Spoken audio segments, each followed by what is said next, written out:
Aries, we are keeping it quick and easy today. This is your weekly reading for November 17th through to the 24th. North Node is in orb to Neptune, so God might be sending you special assignments. God might be giving you special instructions. Are you listening? Are you ready to follow what the divine wants for you so that you can live a life that is more than just chasing goals, chasing accolades? We have nature spirits. Get out in nature, take some time to be with the trees. This full moon in Taurus, your second house, is absolutely giving.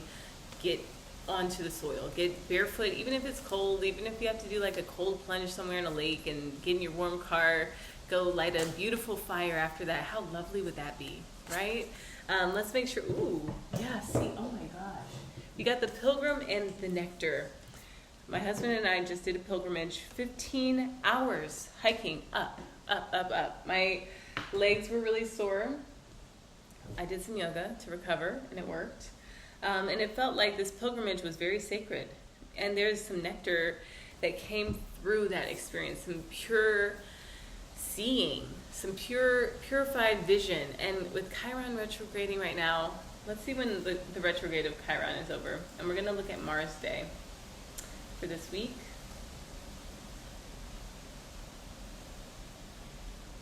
All right, so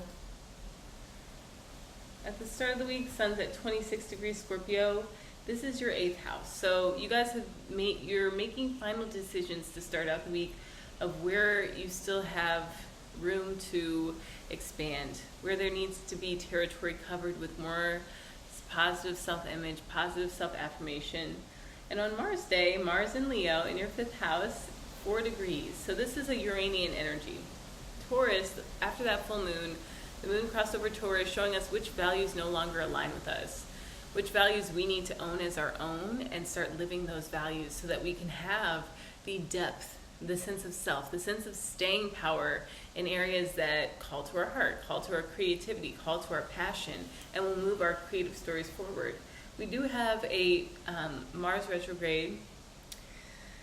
After Mars hits 5 degrees Leo, 6 degrees and 9 minutes on December 8th, it will retrograde back to 17 degrees Cancer up to February 24th of next year.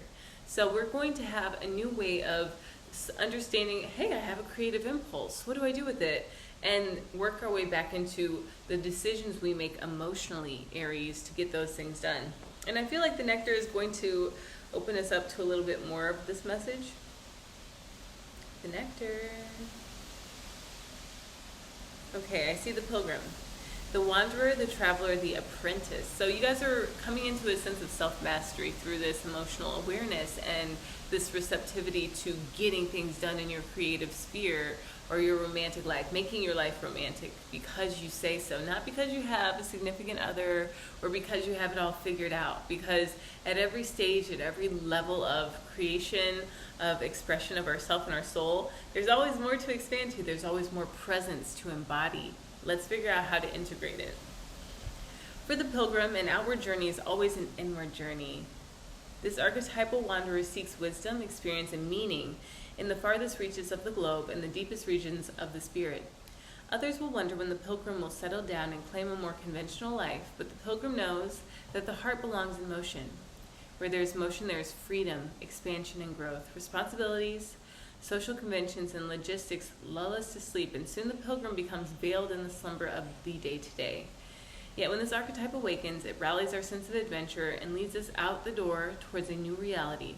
With the pilgrim at your side, you will never lack courage, nor do you need every amenity. Travel light, travel soon, your spirit needs it. And it's going to be giving this nectar. For those of my Aries who are willing to go on a pilgrimage, there's a sacred nectar. And I can speak to us finding these like natural wild blueberries that my husband knew, because he's done the hike several times, that he can eat. And that's what we did. I was like, how am I going to make the rest of this hike without food? I'm already, my legs were like very tense from all the climbing and the waterproof shoes that we had to wear for the first part of the hike. So coming into a place where there was nurturing from the land, there was sustenance water from those berries is very perfectly structured water. Well, I could say that we drank some non-potable water. My husband got rid of it really quickly because he's been abstaining from food.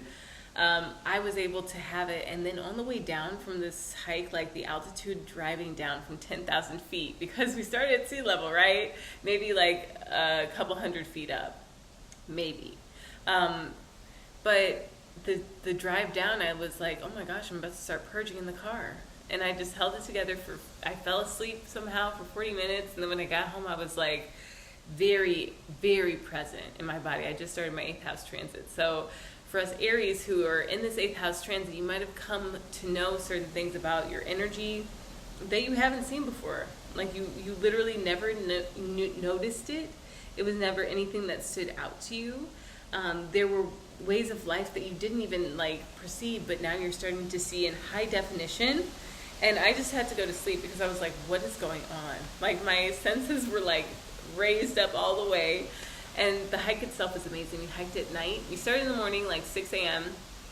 Both of us were up at 3. So it felt like a true pilgrimage. Find out how you can do one of them. Get a friend. Go with a friend. Don't go by yourself. Make sure you have a change of clothes and enough food to last you for like 20 hours if you need, but it will rock your socks. You will love that you did it, especially as there's so much chaos and turmoil going on in the world. This inward journey is very restorative. The nectar, the medicine, the elixir, the garden. See? In Hindu mythology, there's a miraculous substance known as amrit, or nectar, that contains infinite healing power. The golden nectar, or sacred elixir, is the drink of immortality, and like its sister substance, soma, is known to activate subtle, intelligent forces that ease the mind, body, and spirit. Though esoteric, these images lead us to the central energy of this archetype, the sweet, potent, heavenly essence that lubricates our spirit back to life.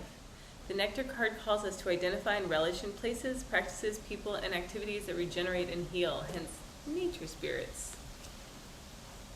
Nature heals everything.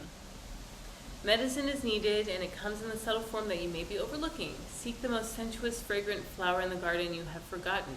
Don't underestimate this remedy. It is said when someone has activated the substance within, the amrit, it's reflected in their shimmering eyes. I love this energy for us. And it's telling because there's a Mercury retrograde in our 9th house. So we're going to start to understand where our beliefs in the outer world work and where they don't belong anymore. And that backtrack to Mercury, it's gonna retrograde. Where is it retrograding to? Mercury will retrograde until 6 degrees. That's so interesting because the Mars retrograde is also at 6 degrees. So it's like, how do we receive our vision? Where did it even come from? Who gave it to us? We got the Page of Wands. And maybe this inward journey, this inward look is going to really help us to grow our ability to be present in the outer world, to really share this amrit, this inner glow, this inner medicine that we've been able to cultivate within ourselves and heal ourselves. So I want to see when Chiron is going direct, I guess, quite soon.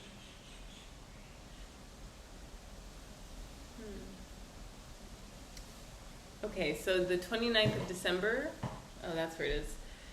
29th of December, Chiron will station direct at 19 degrees Aries, so helping us to manifest a new sense of, I would say, camaraderie in the outer world. I'm getting this like shaking hands with people and really being able to be present with them, look them in the eye, not need to get overly forceful or carried away, because this Mars retrograde will really help us to see, and that Pluto-Mars opposition that will continue to happen. There's still an opposition at this moment, right now. As Pluto moves forward in Aquarius and Mars retrogrades back into Capricorn and moves forward, we're leveling up how we create and why. Why we create, why we want to have a community. Aries, this was your quick reading for the week. I'm going to do these more often. It feels better for my energy. Thank you guys so much for tuning in to go deeper into this energy. I would watch your 5th and your 9th houses, the fire signs, fire energy. See where that lines up for you. Sagittarius and Leo, if it's not your 5th and 9th house, watch it anyways. Check me out on TikTok. Check me out on Instagram. I am Bambii Rose. I share a lunar transmission every 2.5 days. And we will see how that glows, see how it grows. Loving you guys with all of my aloha.